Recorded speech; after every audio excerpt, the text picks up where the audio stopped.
Muito bem. Então, quando ele fala de inteligência autônoma, surge o problema de qual é a base da segurança que o sujeito tem para dizer isto ou aquilo, para acreditar nisso ou naquilo, para acreditar que aquilo que ele descobriu é verdade.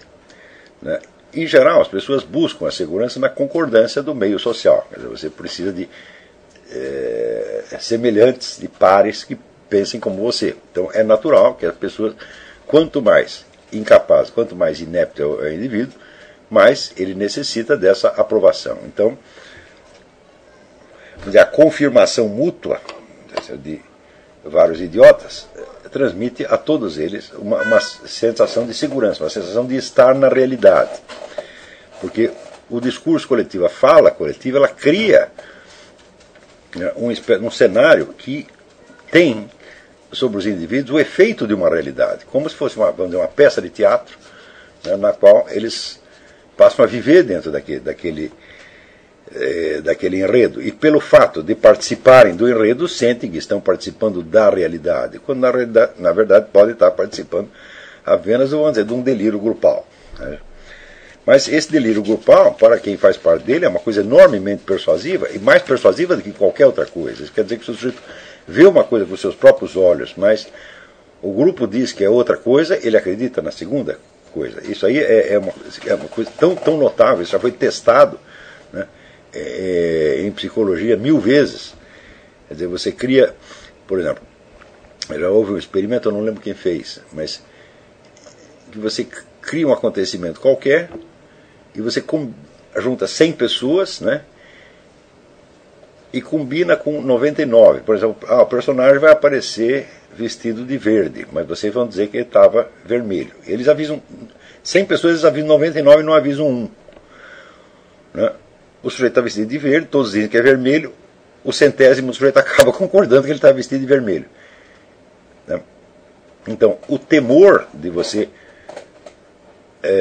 parecer deslocado da visão coletiva está ligado, evidentemente, ao temor da loucura.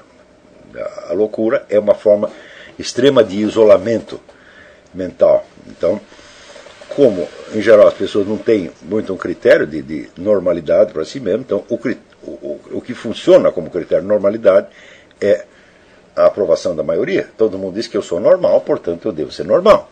Não é isso? Quanto mais desprovido de alta cultura é um ambiente nacional, mais, vamos dizer, esta aprovação coletiva se torna necessária mesmo nos debates que diriam respeito à alta cultura e que jamais poderiam ser resolvidos assim. Você note bem que ao longo da história humana, absolutamente tudo que foi descoberto, tudo que foi criado de mais notável, foi feito por indivíduos, e eles não estavam absolutamente concordes com a maioria. Tá certo? Ainda que nem todos tenham sido hostilizados, né? Alguns, ao contrário, foram até prezados, mas é claro que o quadro de referência deles não era a aprovação dos outros, não era a opinião da maioria. Não que necessariamente desprezasse a opinião da maioria, mas simplesmente não contavam com ela. Tá certo? Então, nós temos que perguntar o que dá a essas pessoas esta segurança de poder ficar sozinhas. Quando todo mundo diz que 2 mais 2 é 5, elas continuam insistindo que é 4, vamos dizer, imperturbavelmente. Né? Sem temor de estar loucas por isso. Tá certo? Ora, só há uma coisa que pode dar a você esta segurança. É a universalidade do seu quadro de referência.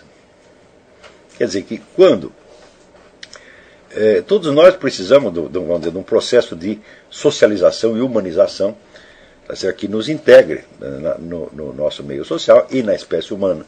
Tá certo? De modo que, por mais diferente que você seja, você não se sinta uma aberração, não se sinta um doente, não se sinta um monstro. Tá certo? Então, desses vários modos de socialização, a alta cultura é evidentemente o mais poderoso e o mais importante deles.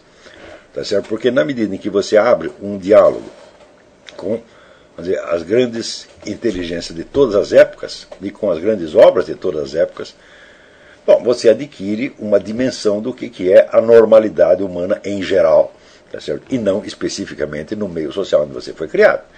É isso que se chama, em antropologia, você se desaculturar. Quer dizer, desaculturar é você se libertar das limitações da sua cultura em particular e ser capaz de raciocinar como uma pessoa de outras culturas, de outros lugares e, sobretudo, de outras épocas. Né? Quer dizer, esta flexibilidade temporal é muitíssimo importante, porque é a única coisa que pode dar a você a dimensão do que é o humano em geral. Né? Quer dizer, se você não tem flexibilidade imaginativa suficiente para você entender o que um Lao Tse ou um Confúcio ou um Shankaracharya está dizendo, é que se você está estritamente preso aos padrões da sua cultura, então você não está na altura da humanidade, mas está apenas na altura de uma província. Isso é exatamente o que se chama provincianismo. Quer dizer, o provinciano é o sujeito que acredita que todo mundo é igual à sua província. O que não é igual à sua província é loucura, tá certo? É anormalidade ou nem sequer existe. Tá certo? Então, a aquisição dessa abertura é um dos elementos fundamentais da educação superior. Tá certo? E a gente vê que no Brasil de hoje isso tem falhado assim fragorosamente. Né? Eu noto, por exemplo, que a extrema facilidade com que qualquer sujeito que fez qualquer curso universitário no Brasil, ele acredita que aquele curso que ele fez é o limite máximo do conhecimento humano. E não consegue imaginar que pode haver, para além daquilo, outras pessoas que sabem mais, ou que sabem muitíssimo mais, ou que sabem infinitamente mais do que aquilo. Tá certo? Você vê que aqui nos Estados Unidos a gente de fato não encontra esse problema. Aqui qualquer especialista em qualquer coisa, ele sabe as limitações da perspectiva dele, e sabe que para abordar certos problemas ele precisa da colaboração de muitos especialistas de outras áreas que aos poucos podem ir integrando e lhe dar uma visão mais completa das coisas. Mas no Brasil não. Se o sujeito fez um curso, digamos, de economia, né, a economia é a medida máxima do conhecimento humano. E ele acredita que ele pode julgar tudo à luz daquilo que ele aprendeu naquela faculdadezinha, que em geral no Brasil são faculdades absolutamente miseráveis. Eu volto e meia encontro isso. Né? Por exemplo, eu me defronto frequentemente com indivíduos que me dão conselhos, tá certo? Conselhos de prudência intelectual, recomendando que eu leia certas coisas que ele acabou de tomar conhecimento na faculdade e que ele não consegue imaginar que uma outra pessoa conheça também. Né? Outro dia veio um camarada dizer para mim assim, não, você diz isso porque você não leu As Veias Abertas da América Latina, do Eduardo Galeano. Meu filho, eu li isso quando eu tinha 22 anos. Né? E com 23 eu já considerava aquilo uma babaquice. Quer dizer, como é que o sujeito não consegue imaginar que um homem de 62 anos, né, pode já ter passado por aquilo? Porque o livro do Eduardo Galeano é um livro da minha geração. Mas, como o sujeito acabou de ler agora, ele pensa que aquilo é uma grande novidade, que ele, como um privilegiado do ensino superior brasileiro, teve acesso, né, e que, infelizmente, outras pessoas mais velhas não tiveram. Tá certo? Essa semana mesmo apareceu um camarada, como eu disse que havia uma correlação entre no Brasil existe uma correlação entre aumento da escolaridade e aumento da criminalidade infanto-juvenil, né? Ele disse, essa correlação não resiste a um exame multivariado. Eu falei, ué, quer dizer, ele imagina mesmo que, primeiro, fui eu que fiz esta investigação estatística, fui eu que fiz a comparação estatística, e segundo, eu a fiz de maneira primária, sem nenhuma precaução metodológica elementar. Ele, como acabou de aprender essa precaução metodológica elementar na faculdade, ele imagina que quem não esteve lá não conhece aquilo.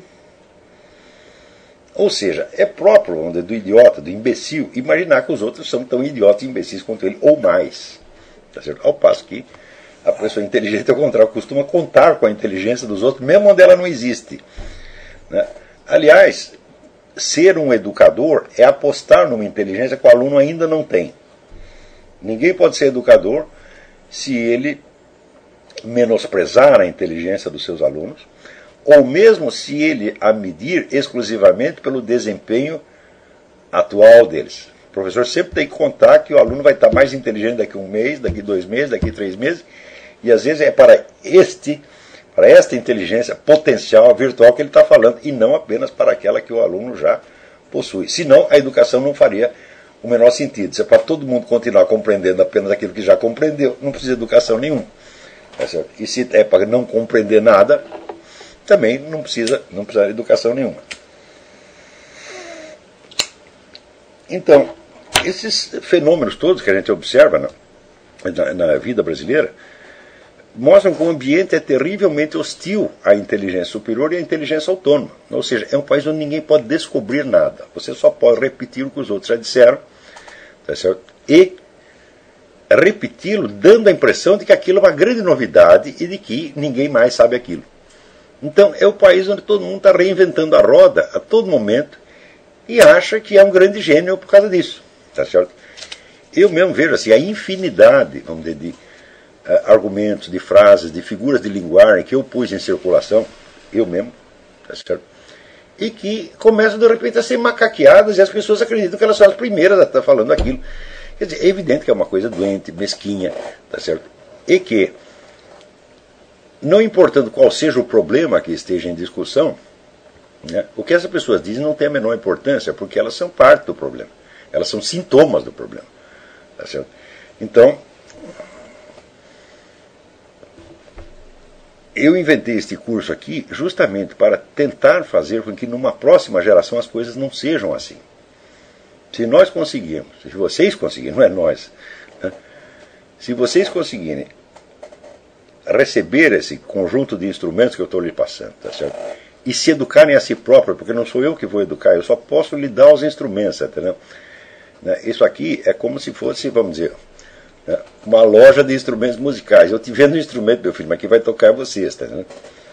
Então eu não posso ir para a casa de cada um e ficar lá tocando com o cara. Então eu lhe passo aqui as peças e você se vira, tá entendendo? Se vocês conseguirem obter desses instrumentos o máximo rendimento, vocês se tornarão realmente inteligência autônoma. A inteligência autônoma é aquela que não precisa da aprovação do meio. Por quê? Porque ela tem um diálogo em outro nível com as grandes inteligências, as grandes obras de todas as épocas e lugares. Tá certo? Então, evidentemente, eu não preciso da aprovação do São Paulo Giraldelli. Por quê? Porque eu conversei com São Tomás de Aquino, conversei com Lao Tse, eu realmente os compreendo. Quer dizer, eu tenho abertura suficiente de imaginação e tenho os meios intelectuais necessários para compreendê-los por dentro, tá certo? Não apenas como a compreensão histórica, tá certo? Então é como se eu estivesse permanentemente em diálogo com esses grandes espíritos e é a aprovação deles que eu peço, tá certo? Então, evidentemente, eu não posso a essa altura ligar para a opinião do Paulo Giraldelli ou do Rodrigo Constantino ou de qualquer outro desses, tá certo? Então, acontece que hoje em dia há, não só no Brasil, mas em toda parte, alguns obstáculos a esta ampliação do imaginário. Né?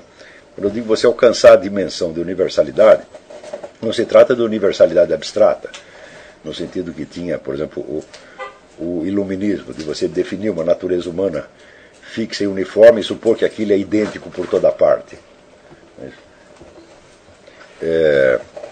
Eu estou falando de universalidade no sentido concreto, histórico, real. Quer dizer, você se abrir para as grandes conquistas do espírito humano em todas as épocas e civilizações e apreendê-las profundamente por aquele método de impregnação imaginativa que eu já falei aqui para vocês. É claro que a impregnação imaginativa ela tem que ser compensada com a crítica histórica, porque senão tudo que você imaginar a respeito do que Lao Tse disse, ou Confúcio disse, ou Aristóteles disse, você vai acreditar, e de tudo aquilo que você imagina, de todo o impacto imediato que aquilo tem para você no método da leitura lenta que eu lhes falei, né, nem tudo é verdade, nem tudo é adequado ao texto, tá certo? Quer dizer, tudo aquilo é uma riqueza interior que a leitura desperta em você, mas dessa riqueza interior, uma parte dela é somente sua, não está no texto, não está no autor, foi você que colocou aquilo lá, ou você tirou de uma outra fonte. Então depois sempre você vai precisar averiguar historicamente, né, averiguar no texto se você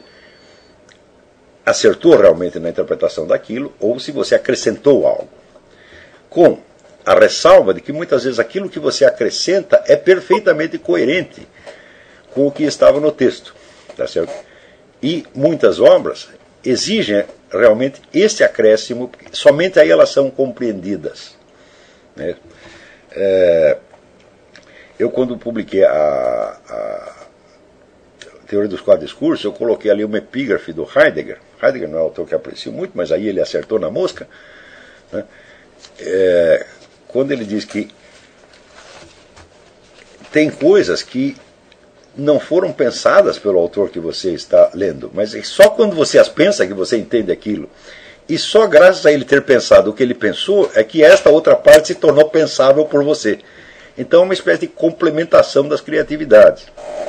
No caso da Teoria dos Quatro Discursos, tudo aquilo que está lá não está escrito em Aristóteles. Por assim dizer, fui eu que inventei. Porém, depois eu fui conferir e vi que tudo aquilo era tão coerente com o que Aristóteles estava fazendo, que eu cheguei à conclusão de que, se ele não disse aquelas coisas, pelo menos ele as sabia, porque se não as soubesse, ele não poderia ter dito o resto que disse. Tá certo? Então, quer dizer, mesmo este acréscimo imaginativo, às vezes é útil para você descobrir novas dimensões de uma obra antiga que não tinham aparecido aos outros intérpretes antes, né?